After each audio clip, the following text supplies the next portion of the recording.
All right, BYU fans, be honest. If I told you before the season BYU would go 2-2 against 4 Power 5 teams to open the season, you'd take it, right? Well, they already clinched that with the USC win. They had a chance to make it 3-1, hosting the Washington Huskies. BYU going with the retro uniforms, helmets, and field paint. It was a cool look, a tribute to the past. The legend Derwin Gray in the house, waving the flag, firing up the fans, but it didn't take long to learn who the best team was. Washington was in control from the start. What a catch in the corner of the end zone by freshman running back Richard Newton. Then with 3:50 left in the first, Jacob Eason throws a strike to Aaron Fuller. It's 14-3 Huskies. Then next BYU possession, Zach Wilson.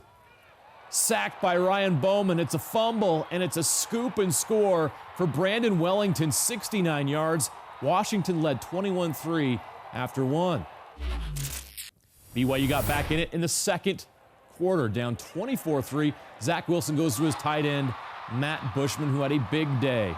2 big catches on this drive. He would set up a score for Emmanuel Asupa. His first touchdown as a Cougar. BYU down 24-9 after a missed extra point. The defense comes up big. Washington going for it on 4th to the goal line, and BYU comes up with stop. Then with 26 seconds left, Jake Oldroyd from 54 yards.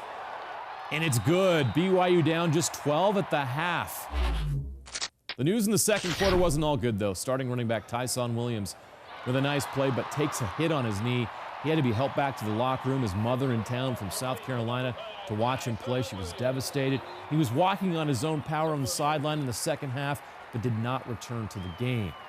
The Cougars press on without him, and it was tough going. Third quarter, all Washington.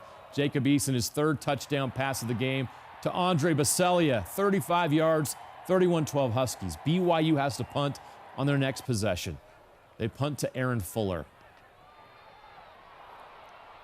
And it's a full house. He takes it to the house. 88 yards.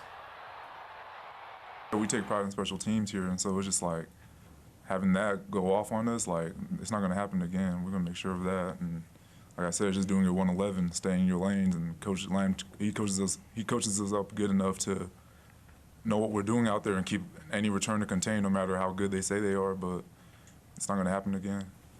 That really put the game out of reach. Matt Bushman, though, in the end of the third quarter, down 45-12. The crazy play here resulted in a BYU touchdown. The defender deflects the ball, but it ends up in the hands of Matt Bushman. One more look at this crazy play. Bushman with 6 catches, 89 yards, and a score, but it was a humbling afternoon in Provo. BYU falls 45-19. They travel to Toledo next Saturday, 10 a.m. kick. Way too many mistakes on all 3 phases for us to really have a chance against a great team like that. Doesn't work out that way. So, you know, as much as we try to gain momentum, it seemed like Washington had an answer, or we did some things that didn't really help ourselves. And so looking forward to getting to the next one and learning from this and getting better, but we didn't execute well enough, and it's my fault. My fault as a coach. I got to get these guys ready, and so whatever I got to do to get them ready so that we have a high execution level next week and that we play in our style of football.